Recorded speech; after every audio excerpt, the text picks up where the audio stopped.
eyes and short silver hair, neatly tucked beneath a floral scarf. She wore a navy trench coat and clutched a wide umbrella like a cane. "You graduating today?" the woman asked, her voice low but clear. Claire hesitated, then nodded. "University of Washington." The woman smiled. "Congratulations. I'm Martha." "Claire," she replied, grateful for the company, even from a stranger. Martha studied her thoughtfully. "You look like you've earned this." Claire let out a dry laugh. "Thanks. I've worked hard." "I can tell," Martha said. Waiting at a rainy bus stop in full regalia isn't exactly how most imagine. This day, Claire shrugged. Plans change. Martha's eyes narrowed just slightly. "Family not around." Claire bit the inside of her cheek. "They're coming just in a different car." "Let me guess." Martha set her tone. "RY. You got the bus while someone else got the spotlight." Claire blinked, stunned. "How did you?" "I've lived long enough to recognize that particular ache," Martha said gently. "My brother got a convertible for his graduation. I got a hand-me-down bicycle. My parents didn't even make it to my nursing school pinning baseball game, I think." Claire exhaled, her guard lowering by degrees. "I used to think it would change, that they'd see me eventually." Martha smiled, not unkindly. "I used to think that too." The bus rumbled up the road, its brakes squealing as it pulled into the stop. Claire moved to board, but Martha held up a hand. "One thing before we ride," she said. "Their silence, their neglect, that doesn't decide your value. Don't let them define what you're worth by what they failed to see." Claire swallowed hard, her throat tightening. "It's just hard not to wonder what's wrong with me." "There's nothing wrong with you," Martha said. "There's something wrong with the way they've chosen to see." "Big difference." Claire nodded slowly, then offered her arm to help Martha onto the bus. The driver, spotting Claire's gown, grinned. "Graduation day. First ride's on me," he said. Claire blinked. "Really? Consider it a gift," he said, waving her on. Inside, the bus was half empty, quiet, except for the soft hiss of doors closing and the rhythmic swish of wipers against glass. Claire slid into a seat beside Martha, feeling the warmth of her presence like a shield against the cold. As the city rolled by outside, Claire thought of all the times she'd been invisible, all the milestones celebrated quietly, if at all. And yet here she was, cap on her head, diploma hours away. Not because anyone made room for her, but because she carved space for herself. Martha leaned closer. "You remember what I said, Claire?" She nodded. "Their silence doesn't decide my value." "Exactly." Martha smiled. "Now let's go get you graduated." The bus jolted forward, merging into the early morning traffic, and Claire exhaled slowly. Her nerves had tightened into a knot, but somehow sitting next to Martha, the stranger, with quiet wisdom and matching bruises, was softening the sting. Maybe it was the warmth in her voice, or the way she didn't look at Claire with pity, just understanding. The driver adjusted his mirror and called back, "You graduating from UW?" Claire nodded. "Yes, sir," he grinned. "Well, congratulations. You made it." Several other passengers, mostly strangers in scrubs or hoodies, turned at the sound and offered their own greetings. "Congrats, young lady," said an older man, reading the newspaper. Looking sharp in that cap and gown, added a woman clutching a toddler in her lap. Claire blinked, stunned by the unexpected kindness. She gave a small wave, "Thank you." She hadn't realized how much she needed to hear those words until they were offered so freely by people who didn't know her anything. It was like her heart, long clenched and braced against disappointment, had been handed a cup of something warm. "I don't even know any of you," she whispered to Martha. "Exactly," Martha replied. "And they still see you. Let that sink in." Claire leaned back against the seat, letting herself smile for the first time that morning. Rain strewed across the bus windows, but the inside felt cocoon safe. For just a moment, she forgot about the BMW, the missed birthdays, the ceremony that felt more like a prop than a milestone. She was just Claire graduating, surviving, still standing. Then her phone vibrated. She hesitated before checking it. A message from her mother. Mom, Amber wants to take family photos with the new car right after the ceremony. Don't let the rain ruin your hair. Bring a brush or something. Claire stared at the screen. No, good luck. No. We're proud of you. Just a logistical instruction centered around Lexi and her car. She felt the blood drain from her face. Martha noticed. Bad news. Claire shook her head slowly, tears welling. It's not even bad. It's just them. She handed Martha the phone. Martha read the message, lips tightening. Of course, she murmured. Of course, the car gets top billing. Claire's hands trembled. She turned off the phone, pressed it face down against her lap, and looked out the window, willing the tears to stay hidden.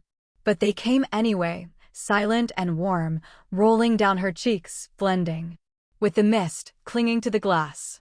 I don't think they even remember what today is supposed to mean, she whispered. They don't, Martha said simply. But that doesn't change what it means for you. Claire wiped her face with the sleeve of her gown, grateful for the calm presence beside her. The bus passed familiar landmarks. Now campus was near. Groups of families were arriving by the dozens, arms filled with flowers and balloons. The sidewalks buzzed with excitement. But inside the bus, Claire sat still, letting the storm inside her pass. I don't want to cry when I walk across that stage, she said. Then don't, Martha replied. Cry now. Let it out. Here. Then walk with your head high. Claire nodded, her jaw tight.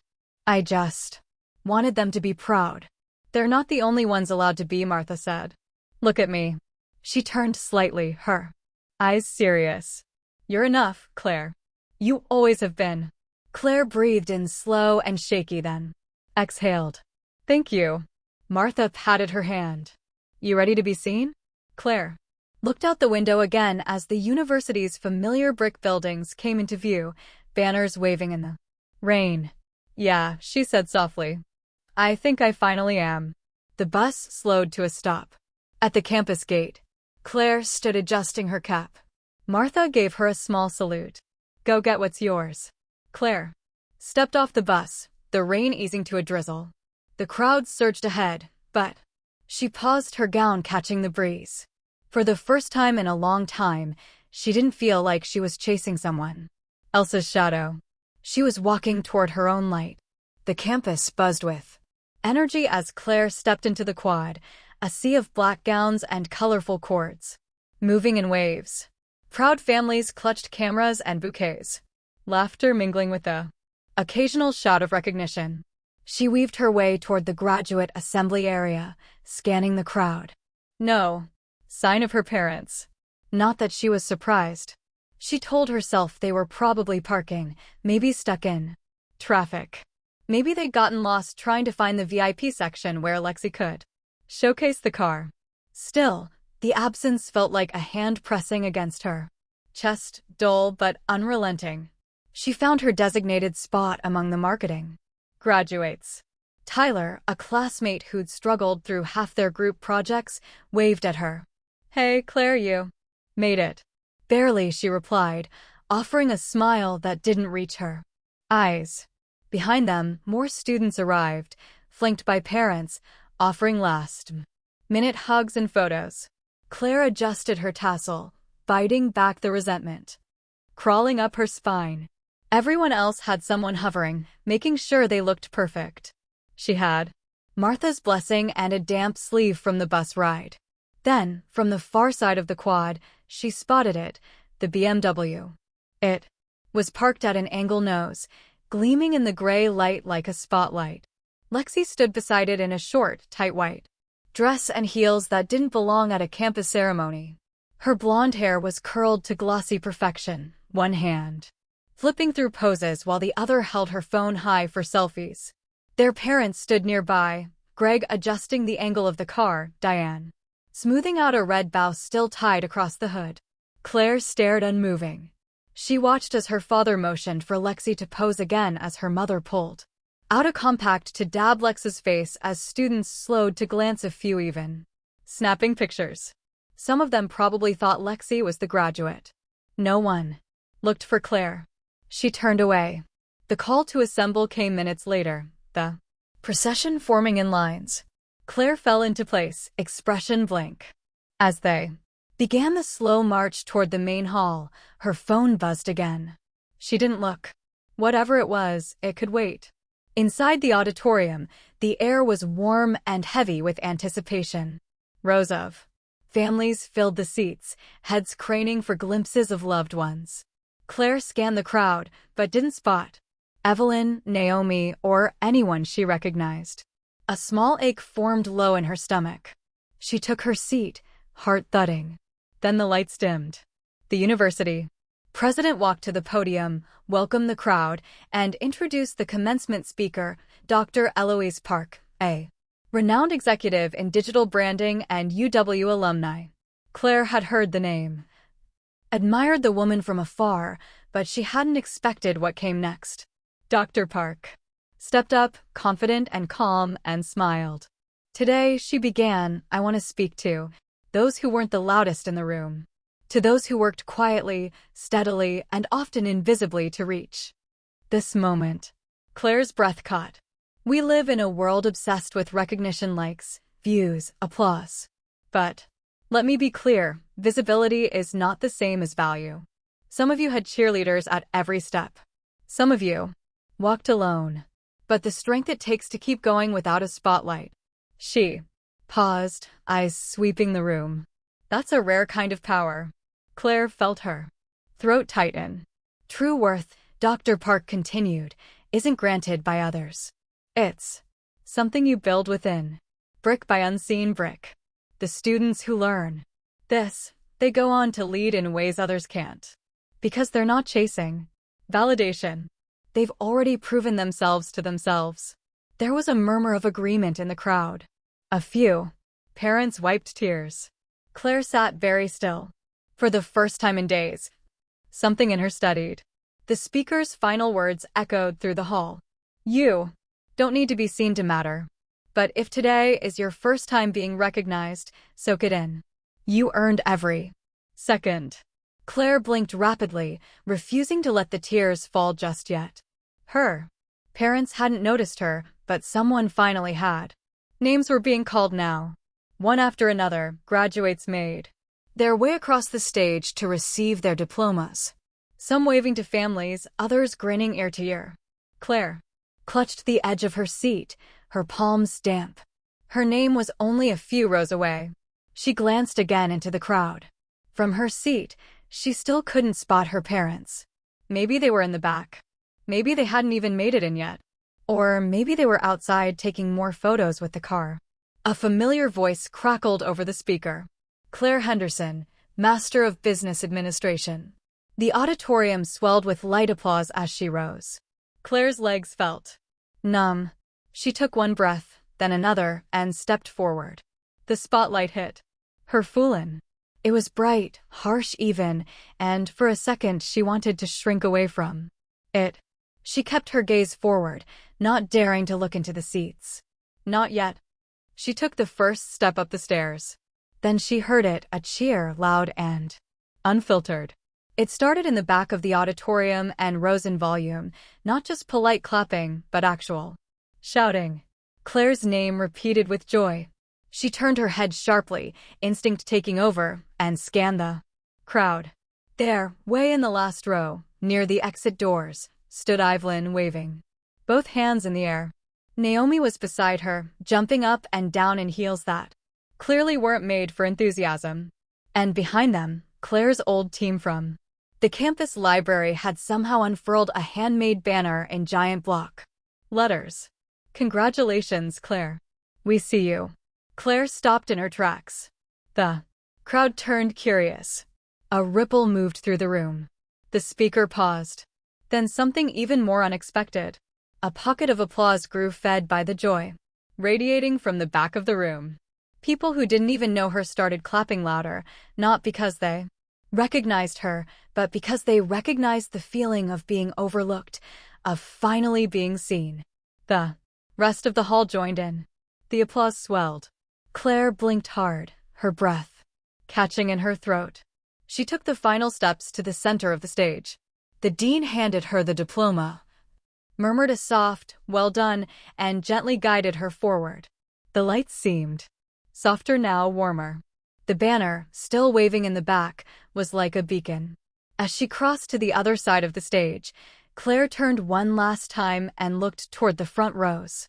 That's when she saw them. Her parents were seated halfway up the left side, her father looking vaguely confused, her mother frozen with a smile that didn't quite reach her eyes. Lexi sat with one perfectly arched brow raised, scrolling through her phone.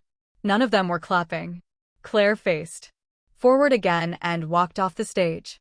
As she made her way back to her seat, Naomi caught her eye and gave a double thumbs up from across the room. Evelyn blew her a kiss.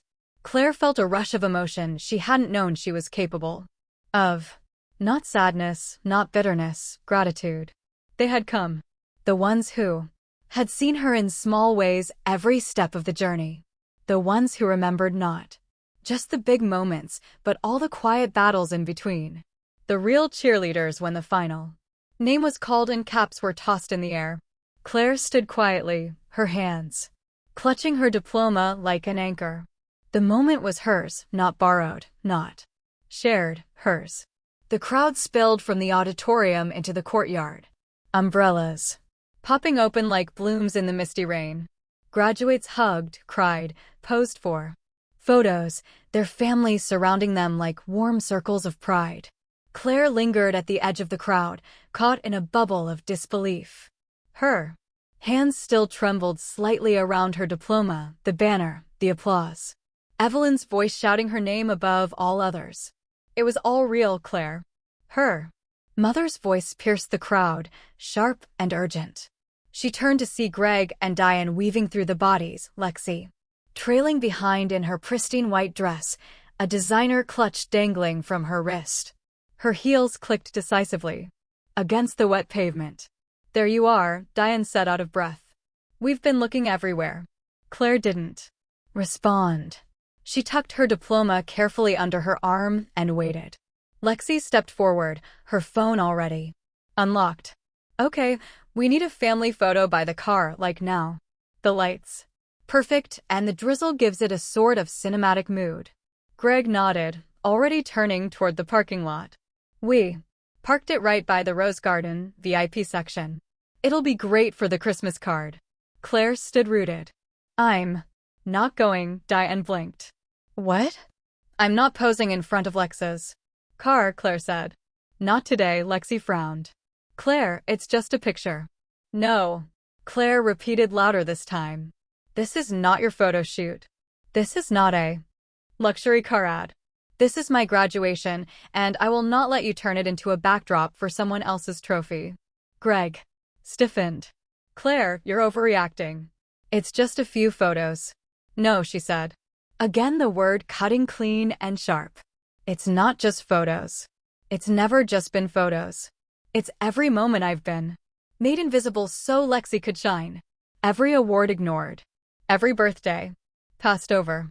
Every conversation that starts with, 'We're so proud of Lexi,' and ends with, 'Claire, don't be dramatic.'" Lexi shifted uncomfortably. "I didn't mean this isn't about you." Claire snapped. "Not this time." The courtyard had grown quieter around them. A few heads had turned. Claire didn't care. Greg's jaw tightened. "We just wanted to celebrate as a family." "No," Claire said again. "You wanted to parade the car. You wanted a photo to prove something. But not once did you ask what I wanted." Diane opened her mouth, then closed it. Her face was pale. She looked around nervously, as if searching for a way to redirect or excuse. Claire stepped back. "You can take your photo without me. I'll be with the people who actually showed up for me today." She turned, scanning the crowd, and spotted Naomi waving near the fountain. Evelyn was beside her, holding two umbrellas and smiling with the quiet steadiness of someone who had seen all this coming. "Claire, wait," Diane called. But Claire didn't stop. She walked toward the women who had cheered for her when no one else did, the ones who knew what her name sounded like when spoken with pride. The ones who had made her feel for the first time like she was more than an afterthought. She didn't look back. Claire hadn't gone more than a dozen steps before she heard another voice behind her, steadier, older, cutting through the tension like a chisel through stone. Diane. She turned just in time to see Evelyn stepping forward, umbrella in hand, her silver hair pulled back in a tight bun. They said it was just a car, that I was overreacting. But standing at a rainy bus stop in my graduation gown, soaked and alone, watching my sister pull up in a brand new BMW my parents gifted her for being responsible, something inside me cracked. It wasn't just about the car. It was about years of being the background to her spotlight. Every missed milestone, every "you're so independent," every forgotten victory. That day didn't break me. It revealed me. I was done waiting to be seen. You think you know the story? Trust me, you don't. And what happened next? You won't believe. Claire stood in front of the mirror, adjusting her graduation cap for what felt like the 10th time. The cap never quite sat right, and the tassel kept drifting into her eyes. She smoothed the front of her navy gown, exhaling slowly.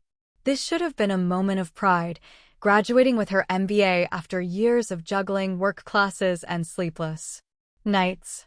But her chest felt tight. Not from nerves about the ceremony or even the future. It was the same familiar ache she'd felt since childhood, the quiet dread of wondering if her parents would show up, and if they did, whether they'd even be paying attention. She glanced at her phone. No messages. No good luck today, not even a thumbs-up emoji, just silence. Claire's apartment was quiet, save for the ticking of the clock and the faint hum of traffic outside. Her roommate had already left to meet her own family for pre-ceremony photos. Claire, meanwhile, was waiting not for a ride, not for flowers, but for hope. Just a flicker. That maybe today things would be different. As she slipped her feet into polished heels, her mind drifted back to the first time she noticed how differently things worked in her family. She was 6. It was Lex's 3rd birthday. Her parents had rented a small petting zoo complete with ponies and a clown. Lexi had run around in a pink hold forever. Evelyn turned toward Claire, then her face softening. You don't owe them your silence, sweetheart. Claire nodded slowly, her throat thick. I know. Naomi stepped closer. Ready? Claire glanced back one last time. Diane still stood frozen, and Lexi, for once, wasn't posing. The umbrella hung limp in her hand, mascara slightly smudged by the rain. Claire turned and walked away. This time her steps felt different. Not like fleeing, not like being cast out. They felt like flight. Halfway down the path toward the garden, Naomi bumped her shoulder gently. You okay? Claire exhaled. Better than. Okay. Then unexpectedly, a laugh escaped her, not bitter or biting, just free. It bubbled out, surprising even herself. Naomi raised an eyebrow. Was that a giggle?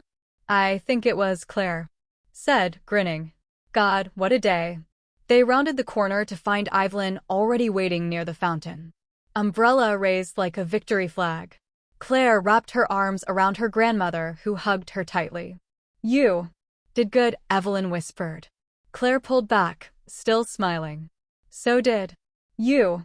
They took their own photos by the garden, not beside a BMW or with a perfect pose, but with real smiles, muddy heels, and laughter that didn't need permission.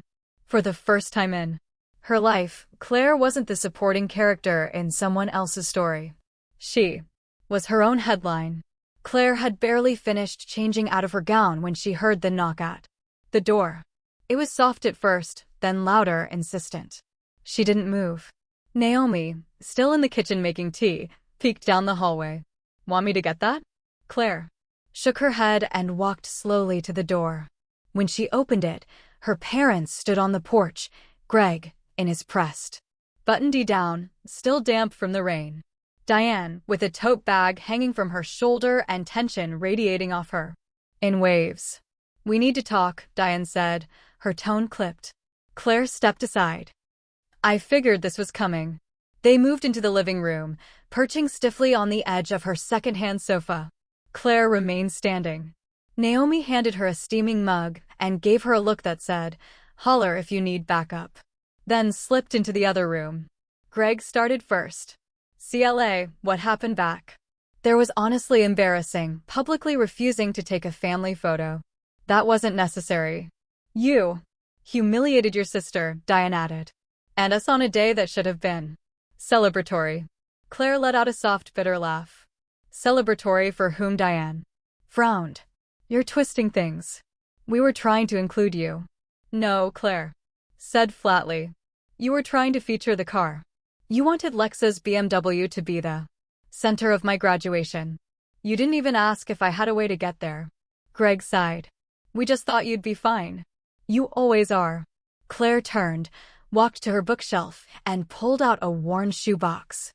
She returned to the living room and placed it on the coffee table. "What's this?" Diane asked. Claire opened the lid and began laying the contents out one by one. A birthday card with her name misspelled. No money inside.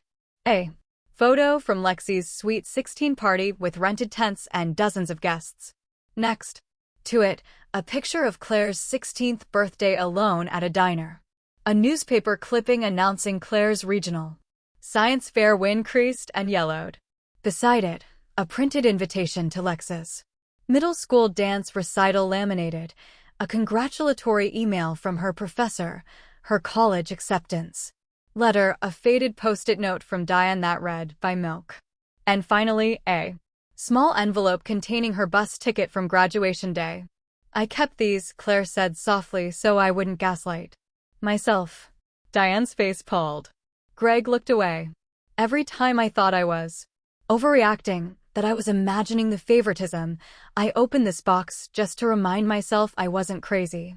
"You don't understand," Diane said, her voice unsteady. "We didn't mean to." "No, you never meant to," Claire interrupted.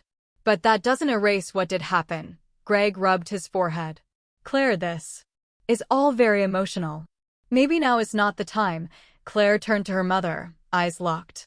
"I just have one question," she said, voice quieter now, "and I want you to answer it honestly."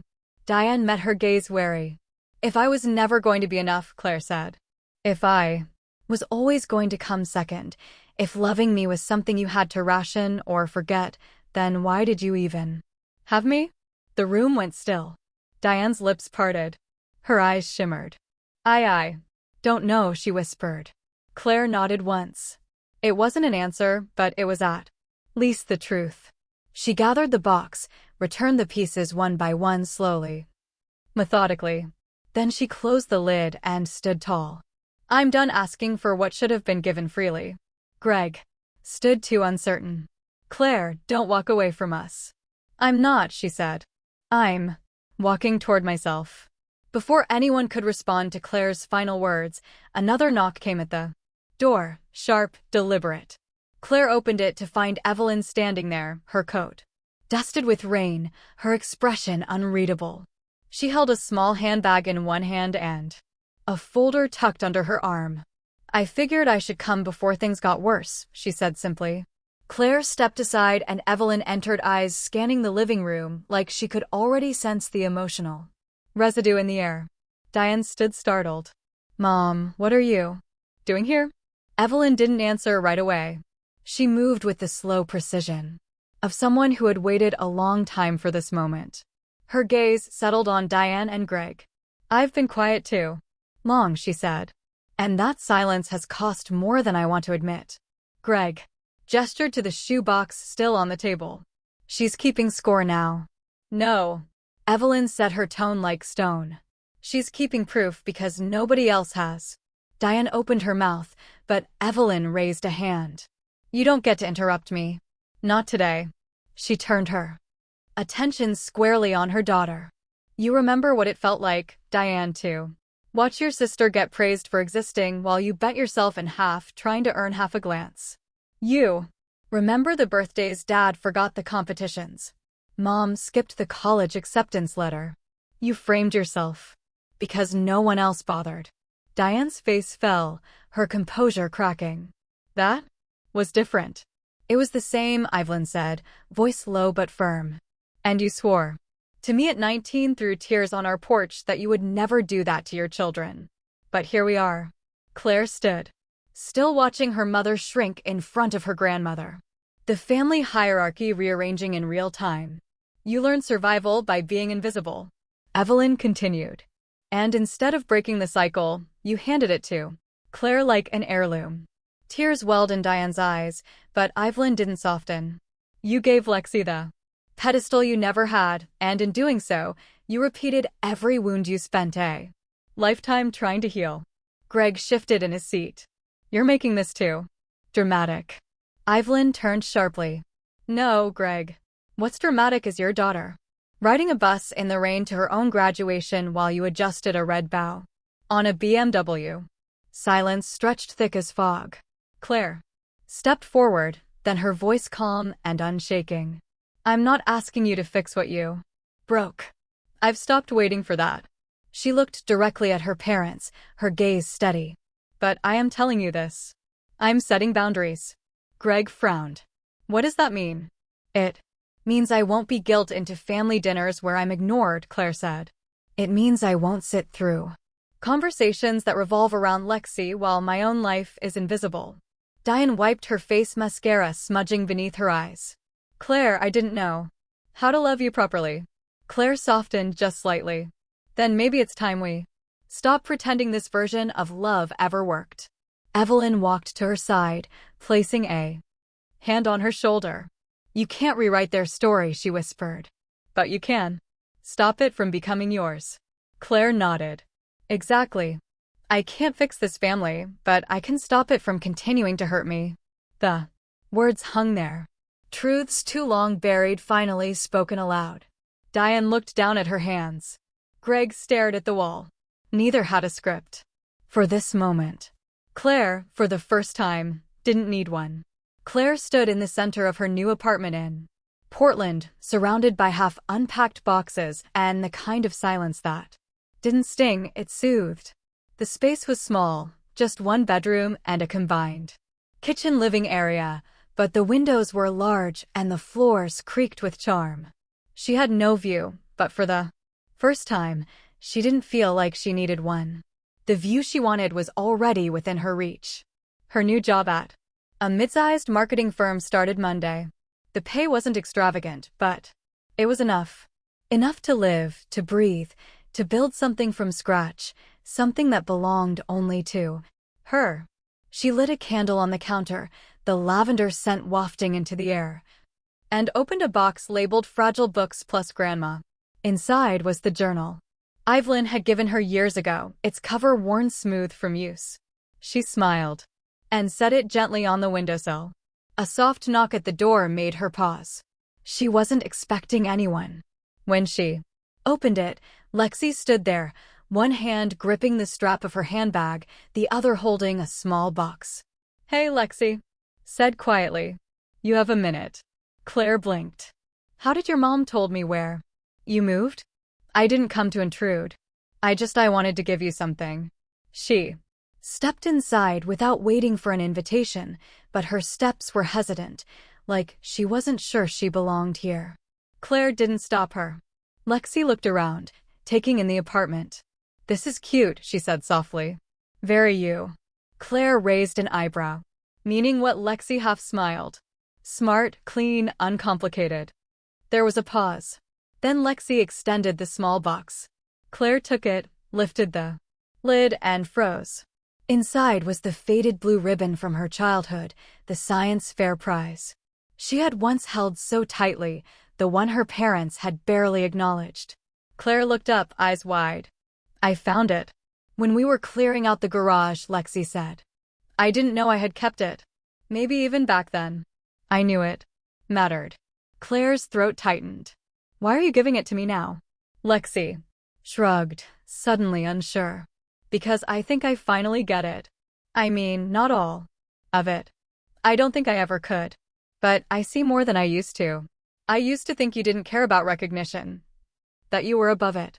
But maybe I just didn't want to see what was right in front of me. Claire ran her thumb over the frayed edge of the ribbon. I've been trying to remember when we stopped being sisters, Lexi continued. And I think Maybe we never really were. I think we were just two kids playing roles, someone else wrote. Claire looked at her. Really looked. For once, Lexi wasn't composed or curated. She was just a woman trying to make something right, however late. I'm not asking you to forgive everything Lexi said. I just wanted you to have that? Claire nodded slowly. Thank you. They stood in silence for a moment, not awkward, but heavy with everything left unsaid. Lexi smiled, a small sad version of her usual sparkle. You're going to do amazing things here. Claire smiled back. So are you eventually? Lexi chuckled. Touché. She stepped toward the door. Well, I should let you get back to nesting or whatever people do after escaping the family circus. Claire walked her to the door. Lexi. Lexi turned. I think this is a beginning, Claire said. Not a reset, just a beginning. Lexi nodded. I hope so. She stepped into the hallway, then paused. Oh, and Claire. Yeah, you looked incredible in that cap and gown. Claire laughed, the sound bright and unburdened. Took you long enough. Lexi winked and disappeared down the stairs. Claire closed the door and returned to her windowsill, placing the ribbon beside the journal. A beginning, and this time she was writing it herself. The afternoon light in Claire's new apartment cast long golden stripes across the wooden floor. She sat cross-legged by the window, the newly rediscovered blue ribbon resting beside her like a quiet artifact from another life. Beside it lay the leather-bound journal Evelyn had gifted her so many years ago, the one that had in many ways saved her. She hadn't opened it in weeks, but today something tugged at her, gentle but persistent. She flipped through the pages, entries scribbled in rushed penmanship, thoughts scrolled between study notes and tear-stained reflections. Her fingers stopped at a page with slightly smudged ink, a passage she barely remembered writing. I am not invisible. I am simply waiting for the world to catch up. She smiled. At the back of the journal, Evelyn had written a quote in looping script. Your worth doesn't wait for permission. Claire traced the words with her fingertips. She read them once, then again, and for the first time, she didn't feel like she was trying to believe them. She simply knew them to be true. Outside, the city moved with its own rhythm, cars honking, dogs barking, the distant hum of life going on. Claire leaned her head against the cool window pane and let the stillness wrap around her like a second skin. Her phone buzzed on the counter. She glanced over, expecting a work update or a random newsletter, but when she picked it up, the name on the screen made her pause. Mom. For a second, she debated, ignoring it. Then she took a deep breath and opened the message. Hi, Claire. I know. It's been a lot.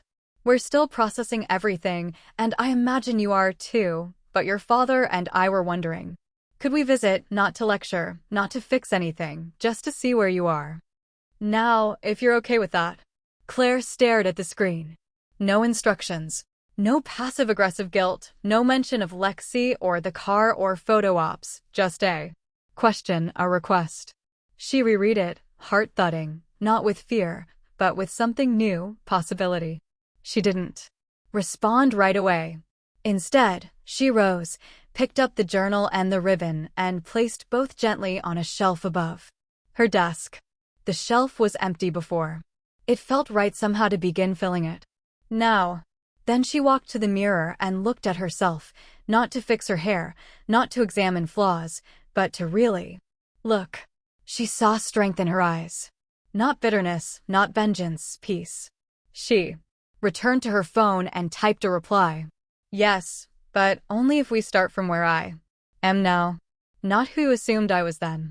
She hovered over the send button, then tapped it without flinching. Outside the window, the light had shifted again, warmer now, streaking the buildings with orange and pink. It was the kind of evening light that whispered, you made it through the day, the kind that hinted at new chapters and clean pages. Claire stood quietly watching the colors stretch and change. She didn't know what would happen when her parents arrived. She didn't know if they'd truly changed, or if the effort would fade with time. But that was okay.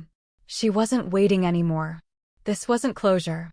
It was ignition. Her story was no longer about being overlooked. It was about being seen first by strangers, then by herself, and maybe one day by the very people who had missed her light for so long. She reached for the journal again and opened to a fresh page. Day 1, she wrote, of the life I chose, not the one I was handed. She set the pen down, not with a sigh, but with a smile. This wasn't the end. Tutu, giggling as everyone sang to her. Claire remembered asking, "Will I get a pony, too, on my birthday?" Her mom had smiled distractedly and said, "You're our independent girl, Claire. You don't need all that fuss." When CLA's birthday came 2 months later, it was dinner at home and a store-bought cake. No pony. No friends invited, just family. And when Lexi came down with a cold that night, Claire's birthday candles were blown out in a rush so Diane could tuck Lexi into bed. "We'll do something special next weekend," her mom had promised. But next weekend never came. By age 10, Claire had learned not to ask for too much. On Christmas, Lexi's gifts would spill across the living room in a glittering avalanche of bows and bright paper. Claire's presents were practical books, clothes, educational games. "Things for your growth," her father would say with a proud nod. When she once dared to ask why Lexi got a dollhouse the size of a fridge while she got math puzzles, her mom answered, "Lexus just more imaginative. You're our logical girl." In middle school, Claire's science project won first prize at the regional fair. She came home beaming, blue ribbon clutched in hand. Her mom glanced at it and said, "That's nice, sweetie," while spooning medicine into Lexi's mouth. Lexi had a mild cough that day. They never made it to the awards ceremony. Lexi, on the other hand, got a standing ovation at her 3rd grade spelling before coming in 3rd place. Claire remembered how their dad jumped up with a cheer that echoed through the auditorium. That night, Lexi got pizza cake and a new phone case. Claire sat quietly trying to remember the last time anyone clapped for her. And through it all, her parents had a favorite phrase, "CLA's fine. She always figures things out." Being the girl who always figured things out meant being the girl no one needed to help celebrate or even see. She shook her head, trying to chase the memories away. Today wasn't about the past. It was supposed to be about her future, her moment. But it was hard to believe in. That when every meaningful moment in her life had been quietly overshadowed by her sister's sparkle. Even now she wondered, would her mom be more focused on Lexi's weekend brunch plans than Claire's graduation? Would her dad be too busy talking golf with Lexi's boyfriend to notice her name being called? Claire stared into the mirror one last time. She looked put together, hair curled, makeup, subtle eyes steady, but inside she was unraveling just a little. She picked up the old blue ribbon from her dresser, a keepsake she had never let go of. It had been years, but somehow it still felt like her only trophy one had ever clapped for. She slipped the ribbon into her bag and whispered to herself, "You don't need an audience to matter." Then she walked out the door, cap firmly in place, and into the rain. Claire had always believed that high school would be her fresh start, a place where being smart and self-driven might finally mean something. And in some ways, it did. Teachers admired her discipline. Classmates sought her help with projects, and college counselors marked her as one of the brightest students to come through Jefferson High in years. At 16, she won the statewide Academic Excellence Award, beating out hundreds of students across Washington. Her name was printed in the local paper, her photo featured on the school's website. The award ceremony was scheduled for a Saturday morning at the state capitol. An elegant affair with banners, speeches, and even a catered lunch. Claire had circled the date in red on the kitchen calendar months in advance and reminded her parents multiple times. That morning, she came downstairs in a pressed blazer and a nervous smile, only to find her parents in casual clothes, rushing around the kitchen. "We're not dressed yet," Claire said cautiously. Greg barely looked up from buttering his toast. "Oh, sweetheart, we're not going to be able to make it." Lex's cheer Competition got moved up to 10. It's across town and we can't be in two places at once. Diane chimed in as she packed protein bars into Lex's glittery cheer bag. We're so proud of you, honey, but Lex Squad is counting on her and you're always so capable. You'll represent the family beautifully. Claire had stood there, mouth slightly open as Lexi bounded down the stairs in her cheer uniform, ponytail swinging. Good luck, Claire, Lexi said breezily, grabbing her pom-poms. Hope they give you one of those glass plaques. Claire had smiled back. Yeah, me too. She took the bus alone, holding her speech in trembling hands. On stage, when she accepted the award and delivered her short speech about resilience and hard work, she searched the crowd for a familiar face. There were none. Afterward, the superintendent handed her a certificate and said, "Your parents must be very proud." She managed a nod and a practiced smile. They always said they were proud. They just never seemed to show up. A few days later, Claire came home early from school and paused by the front gate when she heard her mother chatting with their neighbor, Mrs. Connolly. Claire's doing great, Diane said, her voice casual, almost dismissive. But you know her, she doesn't need much. She's independent to a fault. Lexi, on the other hand, she really needs the support. She's sensitive, and we try to be there for every one of her events.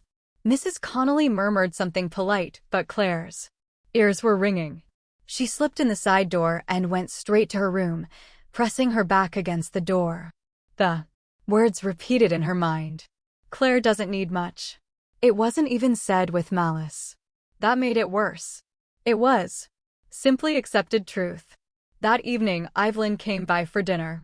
Claire's grandmother had always been a quiet force in her life, one who noticed details others ignored. She brought a small wrapped package with her that night. I saw this and thought of you, Evelyn said, handing Claire the gift with a wink. Inside was a leather-bound journal embossed with her initials. It's beautiful, Claire whispered, running her fingers over the soft cover. Evelyn leaned close. Write it down. All of it. The good, the hard, the parts no one claps for. That way, even if they don't see it, it still exists. You exist. Claire swallowed hard, blinking back the sting in her eyes. I don't always feel seen, she confessed quietly. Evelyn reached out and gently cupped her chin. Being unseen doesn't mean you aren't real, my love. It just means some people don't know where to look. But you don't need their gaze to shine. That night, Claire wrote her first journal entry, won an award, gave a speech, sat alone, cried on the bus. But I still went. I still stood on that stage. I was there even if no one else was. She closed the journal and hugged it to her chest. For the first time in a long while, she felt like maybe, just maybe, she hadn't vanished completely. 2 days before graduation, Claire called her parents. She tried to sound casual, breezy, even as if this was just a logistical detail and not the aching reminder that her old Toyota was no longer reliable. The engine had been making ominous clunking sounds every time she climbed above 30 miles per hour. The mechanic had said it might last another week or it might die tomorrow. So she began forcing lightness into her voice. I was thinking about graduation day. The Toyota's acting up again and the mechanic isn't hopeful. There was a pause filled with keyboard clacks on her father's end. Finally, Greg said, can't one of your roommates drive you? They're all walking. In the ceremony, too, Claire replied, gripping the phone tighter. We need to be on campus pretty early. Oh, Diane chimed in her voice. Airy as ever. Well, there's always the bus. I think there's a direct line from your apartment to campus, isn't there? Claire blinked, stunned. You want me to take the bus? In my cap and gown. It's practical, Diane replied. With traffic and parking, it might be easier. Besides, you're so independent. You've always managed. CLA's mouth opened, but no words came out. She stared at the chipped paint on her kitchen wall as her mother added, anyway, we'll see you there. It's going to be such a special day. The call ended before Claire could protest. She stood in the silence afterward, her phone still pressed to her ear. Maybe it would have been easier to accept if she didn't know what came next. The next day, Claire stopped by her parents' house to pick up a box of childhood keepsakes Evelyn had promised to set aside for her. It had been years since Claire stepped foot in the family home without Lexi orchestrating the atmosphere. The house looked just as pristine, just as performative. Pillows fluffed scented candles, burning the kind of house that smiled at guests but sighed at its children. She was about to knock when she heard laughter from the driveway. Lex's voice rang out clear and confident, followed by the unmistakable purr of a luxury engine. Claire turned the corner and froze. There it was, a brand new BMW gleaming under the overcast Seattle sky. Lexi leaned against it, tossing her blonde curls over one shoulder as she posed for a selfie. Claire, Lexi called when she spotted her. "Come see, isn't it amazing?" Claire walked up slowly, her shoes crunching on the driveway gravel. "Is this yours?" Lexi grinned. "Yep. Early gift," Mom said. "It's to reward me for being more responsible this year." Claire blinked. "Responsible? You've only been working part-time for 3 months." "I know, right?" Lexi said, opening the driver's door to show off the ivory leather interior. "But I've been budgeting and meal prepping. Mom says I'm finally growing up." Claire stared at the spotless car, the bow still looped across the hood. She felt like someone had punched her in the ribs and walked away smiling. She turned to go, but Diane appeared on the front steps holding a coffee mug with the words, "Best Mom Ever," etched in gold. "Oh, Claire, you're leaving already." Claire didn't trust herself to speak. She shook her head, heading toward her car. Diane followed. "Are you upset about the car, honey? It's just a vehicle. Don't be so sensitive." Claire paused slowly, turning around. "I asked for help getting to my graduation," she said. "You told me to take the bus. And now Lexi gets a BMW for being responsible." Diane's smile stiffened. "Lexi's at a delicate point. We wanted to encourage her." Claire opened her car door, heart thudding. "And I'm what?" "Sturdy, forgettable." "Don't twist this," Diane said, sighing. "You've always been so independent.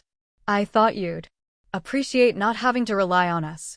Claire got in and shut the door the click. Loud in the quiet drive. She didn't look back as she pulled away. Rain beginning to dot the windshield like tears she refused to let fall. Claire didn't sleep.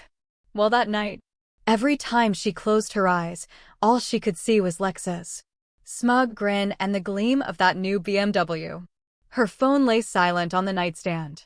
No apology, no second thoughts from her parents. She woke early the next morning, restless and decided to return to the house.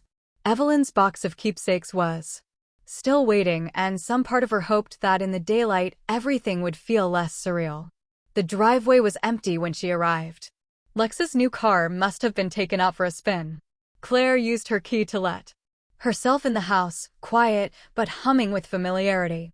She moved toward the basement to grab the box, but paused when she heard voices coming from the kitchen. She didn't mean to eavesdrop, but the words stopped her cold. "She's going to flip when she sees it," her father was saying, voice animated, that white paint and the custom trim. "It's perfect for photos." Diane chimed in. "Exactly. The dealership said we can get the bow installed right before Saturday. Lexi can drive it to the graduation park, right by the entrance. Just think of the impression." Claire's breath caught. "Will that be too much for Claire?" Greg asked, though without any real concern in his tone. "She'll manage," Diane replied smoothly. "She's used to being second fiddle besides the ceremonies about the family, and Lex's car is practically part of that now. She deserves to shine." Claire's stomach twisted. Her graduation, her day, had somehow been reduced to a backdrop for Lex's new luxury statement. They weren't planning to drive Claire. They weren't even thinking about how she'd get there. Her ceremony had become a set piece in Lex's performance. She stepped back instinctively, her heel bumping against the edge of the hallway table with a soft thud. The conversation in the kitchen stopped. Claire, Diane called out, voice suddenly chipper, too bright. "We didn't hear you. Come in." Claire rounded the corner slowly, eyes landing on her parents. Her mother quickly minimized the browser tab on the laptop, but not before Claire caught a glimpse how to pose your car for graduation photos. What was that? She asked quietly. Just looking at decor options, Diane said, standing. Lexi wants everything to look perfect for your big day. For my day, Claire repeated, her voice flat. Greg stepped forward, trying to change the subject. We were just saying how excited we are. Lexi's planning something special. She'll drive everyone there in the new car. It'll be great for photos. Claire stared at them, stunned. Drive everyone? Well, we thought it made sense. Diane said, it's such a big moment for Lexi, too. She's worked hard this year. She's not the one graduating. Claire snapped before she could stop herself. The silence that followed was thick. Claire felt the heat rise to her face, but she held their gaze. I asked for help, she said, her voice quieter now, but sharper. Not fanfare, not a photo shoot. Just help getting to my graduation. Greg opened his mouth, but Claire shook her head. She saw the red ribbon they'd picked for the car bow lying beside the laptop, her hands clenched at her sides. Never mind, she said softly. I'll figure it out. Like always. She turned before they could respond, grabbing Evelyn's box from the hallway bench. As she opened the door, Diane called after her. Claire, don't be so dramatic. Claire didn't answer. The air outside was brisk, the sky a dull gray. But she felt strangely calm. This wasn't a misunderstanding. It wasn't about logistics. It was about priority, and she had never been one. Back in her car, she placed the box gently on the passenger seat and sat in silence. Her hands trembled slightly, not from rage, but from clarity. They weren't going to change. Not now, not in time for Saturday, and maybe finally she was done trying to make them. The morning of Claire's graduation dawned. Gray and unwelcoming. Rain drizzled in a persistent mist, the kind that seeped into your coat and clung to your skin. She stood at the bus stop, cap and gown, carefully layered over her navy dress, clutching a plastic folder to protect her hair from the damp. Her heels sank slightly into the wet gravel with every step. Cars whizzed past, headlights on in the early morning fog. One honked cheerily, and she glanced up to see a classmate in the passenger seat of a minivan, waving from behind the window as her family drove her toward campus. Claire offered a small wave in return, then looked away quickly. Around her, the city stirred to life. Bicycles splashed through puddles. Delivery vans hummed along, but no one looked twice at the lone woman in graduation regalia waiting for public transit. No one, that is, except the woman sitting on the bench beneath the shelter. Claire hadn't noticed her at first. She was older, late 70s perhaps, with kind. That somehow made her look taller, firmer. Her eyes were locked on her daughter, unblinking. Mom, Diane said, startled. You're repeating the same mistake your father made with Carol. Evelyn said flatly. Claire stopped walking. Naomi, who'd just reached her, placed a gentle hand on her back, but said nothing. They both turned to watch. Diane blinked rapidly. What are you talking about? You know exactly what I'm talking about, Evelyn said. Carol worked twice as hard, got half the attention, and all she ever heard was, why can't you be more like Diane? And now here we are years later with Claire, standing in Carol's shoes and you playing your father's part. Greg's eyebrows rose.